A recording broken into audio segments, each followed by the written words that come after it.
High! সবাইকে রেবার রান্নাঘর থেকে স্বাগতম। সবাই কেমন আছো? হ্যাঁ, আবার নতুন রেসিপি নিয়ে হাজির হলাম। এটাকে কি মাছ বলে দেখো তো সবাই? এটাকে বাইম মাছ বলে একটা আর আরো অনেক নাম আছে নিশ্চয়ই। আমি জানি না। কিন্তু আপনারা বলে দিলে আমি খুশি হব। কমেন্ট করে বলে দিবেন এই মাছগুলির কি নাম আছে। দেখুন কতগুলি। এবার কাটা হয়ে গেছে। বাজারে গিয়ে দেখলাম একদম ফ্রেশ, মানে জ্যান্ত ছিল সবগুলি মাছ। খুবই ভালো লাগে। খেয়েছেন কি আপনারা এই মাছগুলি? নিশ্চয়ই খাবেন। এবার আমি একদম ইজিলি এটা রান্না করছি। দেখুন এই রেসিপিটা। এবারে দেখুন আমি কি সবজি দিয়ে রান্না করছি। মাছগুলি প্রথমে ভেজে নেব। হাফ চামচ লবণ দিয়েছি, একটু হলুদ দিয়ে দিলাম,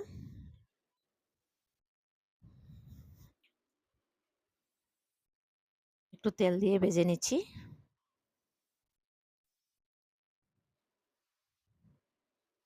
একদম ফ্রেশ মাছগুলি। এবার দেখুন আমি সবজিটা কি দিয়েছি।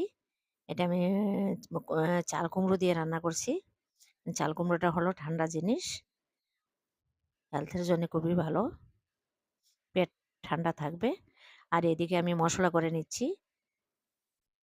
3টে শুকনো লঙ্কা দিয়েছি, এটা জালটা যে যতটুক খান। 4টা কাঁচা লঙ্কা দিয়েছি, একটা গোটা পেঁয়াজ দিলাম, দিয়ে মাছ ভাজা তেল হচ্ছিল আর একটু তেল দিয়ে দিলাম, দিয়ে আমি মশলাটা গ্রাইন্ড করে দিয়ে দিলাম একদম সহজভাবে।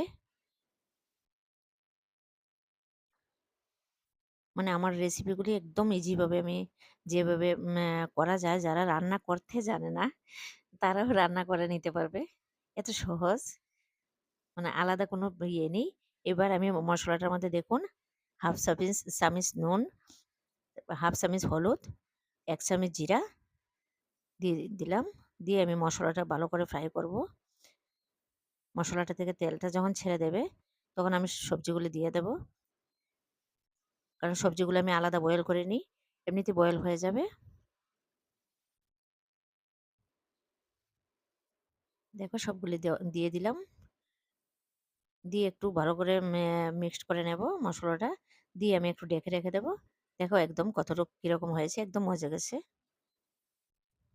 আলাদা সিদ্ধ করতে হয় না, করলে জলটা ছেড়ে দেবে।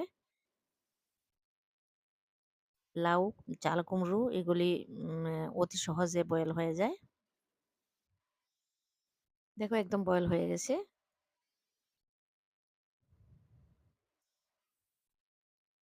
আমি একটু ঢেকে দিয়েছি, এতে তাড়াতাড়ি হবে। এবার মাছগুলি দিয়ে দিলাম।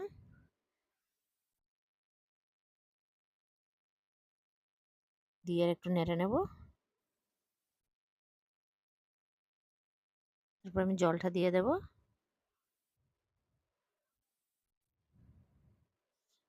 কারণ একটু ঝোল থাকবে, এটা আপনাদের ইচ্ছে, মাখা মাখাও করতে পারেন বা একটু ঝোল থাকলেও ভালো। দেখুন জলটা দেওয়া হয়ে গেছে। আবার একটু ঢেকে দেব, কিন্তু গ্যাসের চুলাটাও আমি একটু লো ফ্লেমে রাখবো।